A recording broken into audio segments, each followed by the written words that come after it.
my best friend recommended a million years ago for me to read Juna of the Dawn manga. Mejor antes que tarde. Princess Juna lives an ideal life as the only princess of her kingdom, doted on by her father, the father of the king, and protected by her faithful guard, Huck. She cherishes the time spent with the man she loves, Suwon, but everything changes on her 16th birthday when tragedy strikes her family.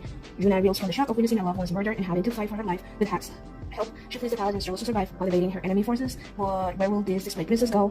And all the paths before her are uncertain.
Eyes and others.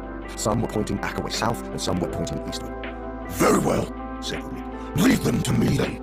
No killing, as I told you before. But if you want to throw away what we've come all the way to get, throw it away. I'll look after it. Let the fighting all.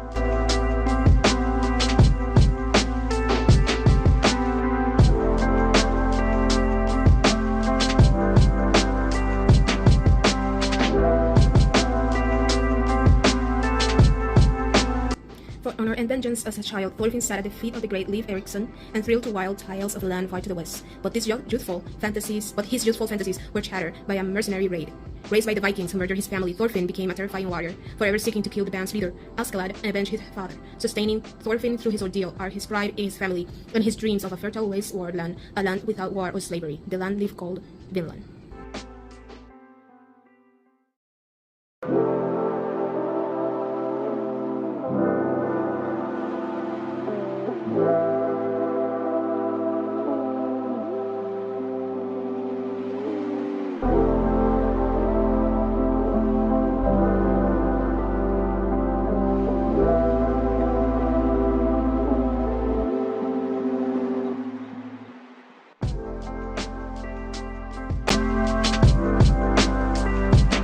The 48 hours of this challenge, I started and finished Juna of the Dawn, story and art by Mizuho Kusanagi. I'm sorry if I butchered the name of the author and artist. And this is volume 1. Trigger warnings for the story: violence, death, grief, and betrayal. What I liked, the drawing is beautiful. It's just so pretty. Look how pretty, like stunning. The complex relationship between the three main characters, Juna, Huck, and Suwon.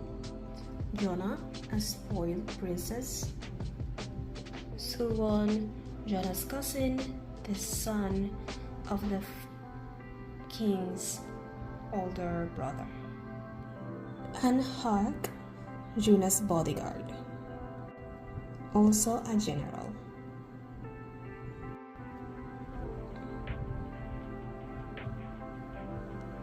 What I also liked, but a part of me didn't, is the depiction of grief, and I'll explain why.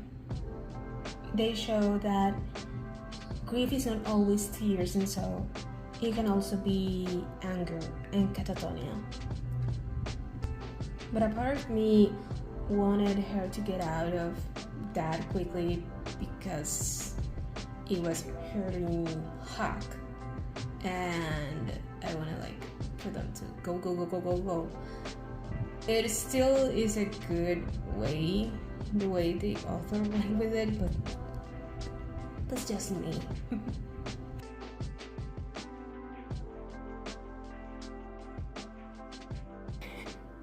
I'm laughing because I did say that I wasn't going to continue the series, and here I am. So I had Audible, and I saw that they have like included in like membership the book The Lord of the Rings, The Two Towers by J.R.R. Tolkien. And I've been watching videos of Gavin from Gavin's Reads It All, him reading the whole series of The Lord of the Rings and The Hobbit. And I also bought the movies, and Andy Serkis as a narrator. He one of the best narrators out there, and I decided like to check it out, and I'm reading it. I am currently at chapter 4. I'm hoping to finish it before the month is done, so I can then get The Return of the King. So I did started and finish, I believe, chapter 3. So before I go any further, does anyone know how to get rid of this without damaging the cover? It looks so bad. Okay, so I read the first part of Villain Saga, the Omnibus Edition, Book 1.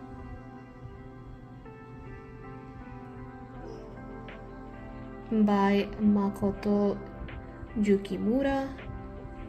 I had started reading this before, but in these 48 hours I did finish the first part.